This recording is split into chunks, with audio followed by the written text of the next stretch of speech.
L'Organisation des Nations Naciones Unies Unidas para la Educación, Science and Culture.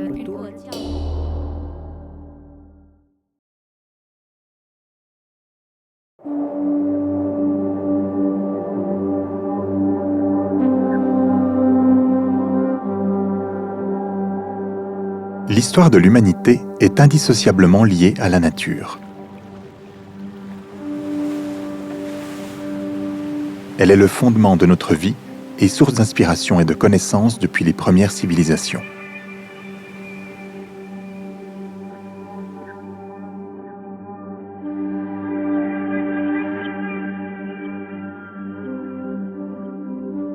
Depuis des millénaires, nous transmettons notre savoir d'une génération à l'autre. Et tel un livre inépuisable, la nature nous mène continuellement à une nouvelle compréhension de la vie et de nous-mêmes.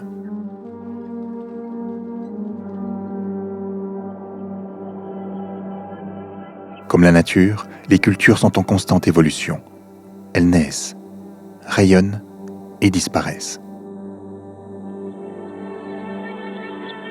Mais sur tous les continents, on retrouve des témoignages exceptionnels de la création humaine et des processus de transformation de la planète. Ils font partie du patrimoine culturel et naturel de l'humanité.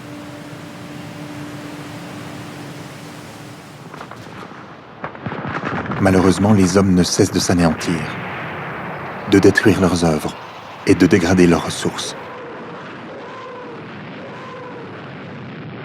Après l'horreur de la Seconde Guerre mondiale, plusieurs États se sont réunis avec la conviction qu'une paix durable ne saurait se fonder exclusivement sur des accords politiques et économiques, mais devrait reposer sur une solidarité spirituelle et morale entre tous les êtres humains.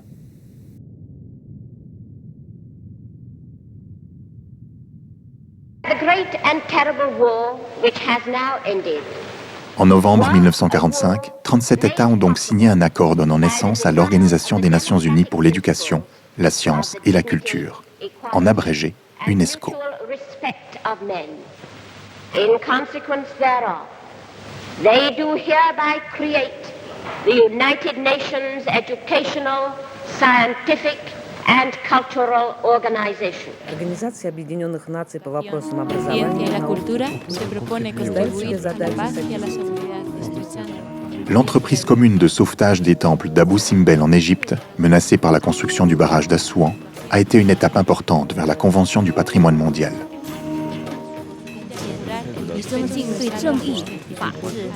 Adoptée en 1972 à l'UNESCO, cette convention internationale établit que les biens culturels et naturels de valeur exceptionnelle constituent le patrimoine commun de l'humanité et qu'ils doivent être préservés pour les générations futures.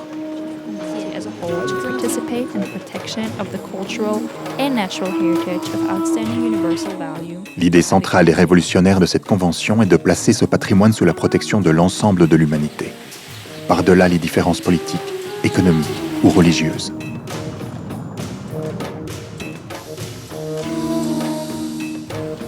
Presque tous les États ont ratifié la Convention et plus de 1000 biens sont inscrits sur la liste du patrimoine mondial.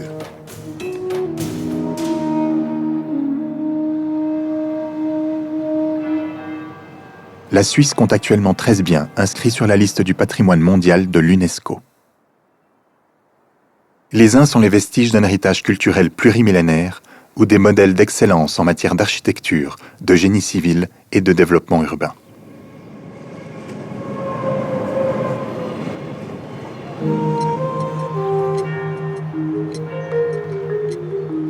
D'autres se distinguent par des écosystèmes et des caractéristiques géologiques extraordinaires. Ces lieux offrent la possibilité unique de retracer l'histoire de la Terre et l'évolution de la vie.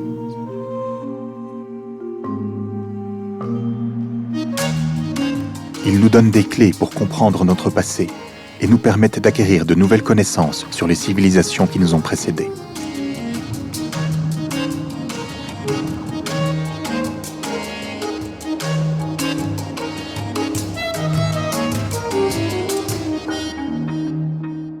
Tous ces lieux témoignent de l'histoire naturelle et culturelle de notre planète.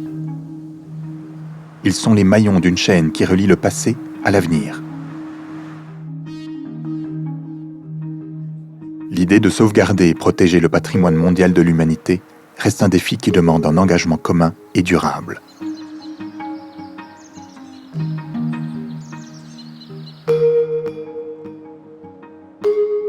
destin du patrimoine de l'humanité est entre nos mains.